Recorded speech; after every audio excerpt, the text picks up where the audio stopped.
tiada esok bagi kartel makanan.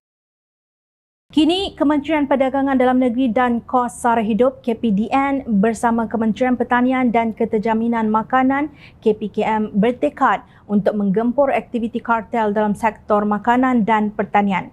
Menurut Menteri KPDN Datuk Seri Salahuddin Ayub, aktiviti kartel telah terlalu lama mengambil kesempatan ke atas rakyat dan kerajaan dan sudah tiba masanya kegiatan tidak bermoral itu dihentikan. Salahuddin berkata Suruhanjaya Persaingan Malaysia MyCC telah melaksanakan pelbagai usaha dan tindakan terhadap kartel dan monopoli yang membabitkan penalti kewangan bernilai kira-kira RM175 juta. Pencapaian ini mesti diteruskan. Kartel dan monopoli tidak boleh dibenarkan untuk wujud kerana mereka mengganggu persaingan dalam pasaran demi faedah syarikat perniagaan sekaligus mempengaruhi kos sara hidup.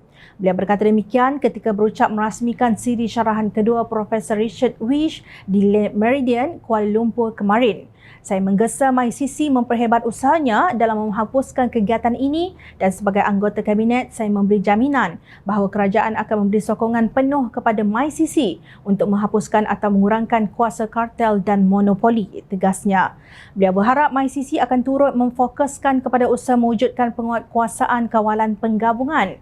Ini bagi memastikan pengguna tidak terjejas dengan monopoli baharu yang terhasil daripada penggabungan antara pemain utama industri. Kita melihat impak penggabungan berciri besar di seluruh dunia dan di negara ini. Jika tidak dikawal, penggabungan akan turut digunakan untuk menyamari pembentukan kartel. Oleh sebab itu, MyCC mendapat sokongan penuh saya dalam perkara ini dan bersama-sama kita akan memastikan pindaan Akta Persaingan 2010 dan Akta Suruhanjaya Persaingan 2010 dibentang di Parlimen secepat mungkin, ujar Salahuddin. Langkah Salahuddin dan Muhammad Sabu terhadap kartel makanan itu selaras dengan kenyataan Perdana Menteri Datuk Seri Anwar Ibrahim bahawa selama puluhan tahun puak kartel menguasai dengan pimpinan silih berganti, tiada siapa yang berani menghapuskan mereka kerana ia berasa kuat dan kukuh.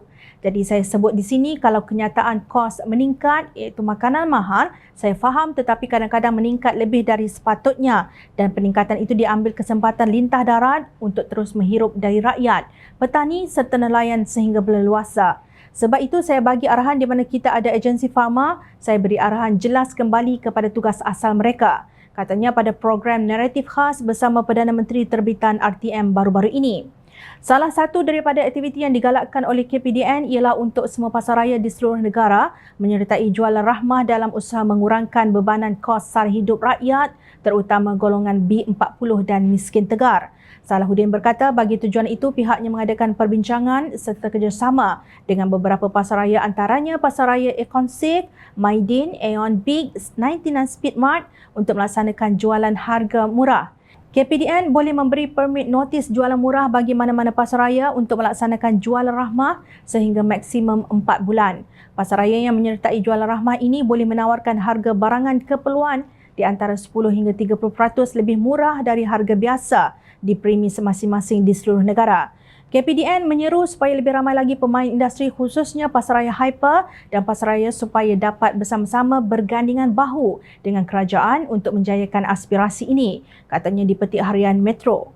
Syabas kepada Anwar Ibrahim, Muhammad Sabu dan Salahuddin yang berani menentang kartel walaupun mungkin tidak disenangi oleh pihak yang selama ini mendapat laba daripada taikun dan kartel makanan. Hendak seribu daya, tak hendak seribu dalih. Kalau pasaraya boleh menurunkan harga bahan makanan termasuk telur ayam, wakil rakyat seperti Datuk Seri Wika Siong nak kata apa? Adakah beliau akan terus menjadi jurucakap kartel telur ayam? Semua wakil rakyat tak kira parti apa sepatutnya bersuara bagi pihak rakyat sebagai pengguna, bukan pihak kartel yang bersikap seperti lintah darat.